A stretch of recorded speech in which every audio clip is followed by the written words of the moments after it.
नमस्कार। कभी ये सोचा है कि आखिर भारत में इंग्लिश इतनी जरूरी कैसे हो गई?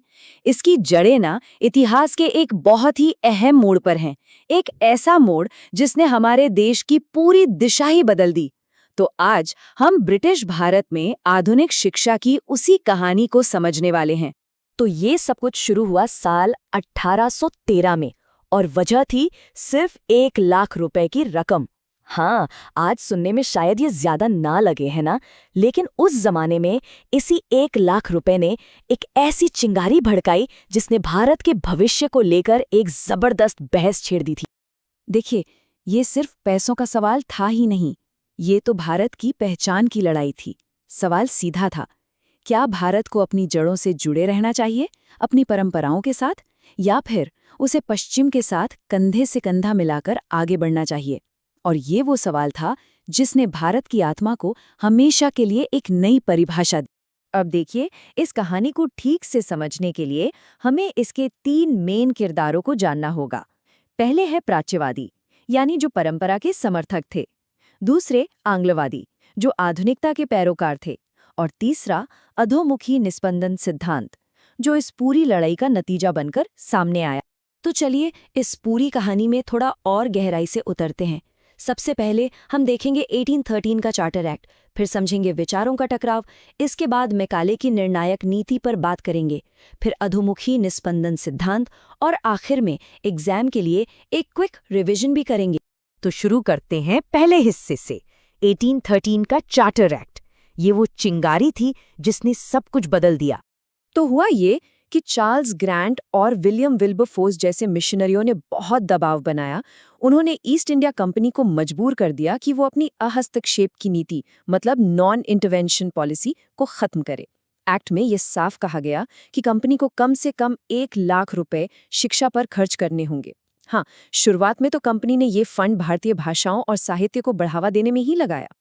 और ये सच में एक बहुत बड़ा, एक ऐतिहासिक पल था। सोचिए, पहली बार ईस्ट इंडिया कंपनी ने माना कि भारत में शिक्षा को बढ़ावा देना राज्य की जिम्मेदारी है। ये एक ऐसा कदम था जिसके नतीजे बहुत बहुत दूर तक जाने वाले थे। चलिए, अब आते हैं दूसरे हिस्से पर, विचारों का टकराव।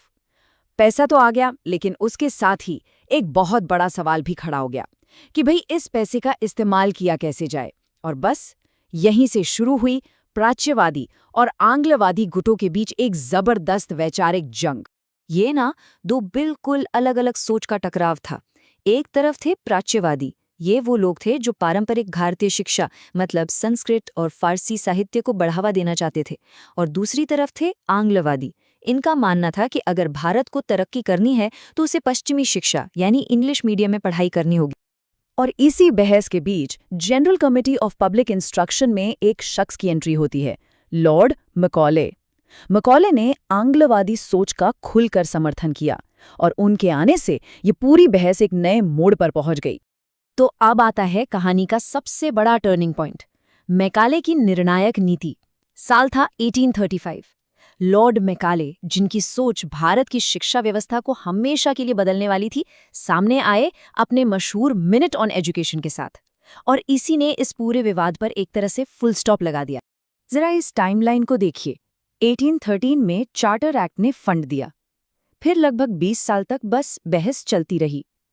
और फिर 2 फरवरी 1835 को लॉर्ड मैकॉले अपना मिनट ऑन एजुकेशन सामने रखते हैं। और बस 1 महीने के अंदर 7 मार्च 1835 को लॉर्ड विलियम बेंटिक की सरकार इस आंग्लवादी नीति को स्वीकार कर लेती है।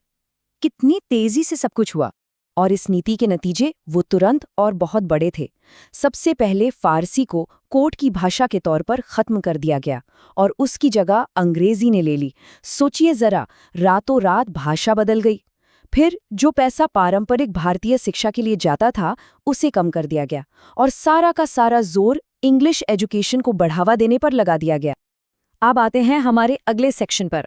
मैकाले की इस जीत से एक नई एजुकेशनल स्ट्रैटेजी ने जन्म लिया, जिसे हम जानते हैं अधोमुखी निस्पंदन सिद्धांत या डाउनवर्ड फिल्ट्रेशन थ्योरी के नाम से। लॉर्ड मैकॉले ने खुद कहा था, एक ऐसा वर्ग जो खून और रंग में तो भारतीय हो, लेकिन अपनी पसंद, अपने विचारों, अपनी नैतिकता और अपनी बुद्धि में अंग्रेज हों। ये एक लाइन उनके इरादे को बिल्कुल साफ कर देती है ना? उनका मकसद सिर्फ पढ़ाना लिखाना नहीं था, वो एक ऐसा क्लास बनाना चाहते थे जो सोच से पूरी तरह अंग्रेज हो। तो ये डाउनवर्ड फिल्ट्रेशन थियरी आखिर थी क्या? देखिए, इसका आइडिया बहुत सीधा था कि समाज के जो ऊंचे और मिडिल क्लास के लोग हैं, बस उन्हीं के एक छोटे से हिस्से को बढ़िया अंग्रेजी शिक्षा दे दो, और फिर उम्मीद ये थी कि ये ज्ञान उनसे छनकर, मतलब फिल्टर होकर, नीचे आम जनता तक अपने आप पहुंच जाएगा। सवाल ये है कि क्या ये वाकई में हुआ? चलिए, तो अब जब पूरी कहानी समझ ली है तो फटाफट से कुछ खास फैक्ट्स और फिगर्स पर नजर डाल लेते हैं जो एग्जाम के लिए बहुत जरूरी है। तो 3 सबसे अहम नाम जो हमें याद रखने हैं। पहले, चार्ल्स ग्रांट, जिन्होंने इस पूरी बहस का बीज बोया। फिर लॉर्ड मैकॉले, जो समिति के अध्यक्ष थे और पक्के आंग्लवादी समर्थक। और आखिर में governor general Lord William Bentinck, जिन्होंने मैकॉले की नीति को मंजूरी दी। और ये हैं वो 4 कोर कॉन्सेप्ट्स जो बिल्कुल नहीं भूलने हैं। चार्टर एक्ट 1813, जिससे पहली बार सरकारी पैसा आया। General committee of public instruction, जहां ये पूरी बहस हुई। मैकाले का मिनट 1835, वो दस्तावेज जिसने विवाद खत्म किया। और आखिर में डाउनवर्ड फिल्ट्रेशन थ्योरी, जो इस सब का नतीजा था। हम लॉजिक लैडर इंस्टीट्यूट की टीम है और हमारा प्रयास है कि हम सभी प्रतियोगी और स्कूल परीक्षाओं के लिए आपको बेहतरीन स्टडी मटेरियल मुहैया कराए।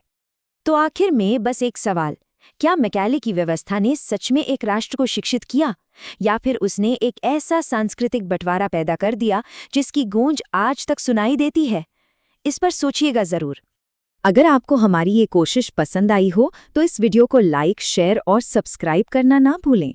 कोई भी जानकारी या बदलाव के लिए आप बेझिझक कमेंट कर सकते हैं। धन्यवाद।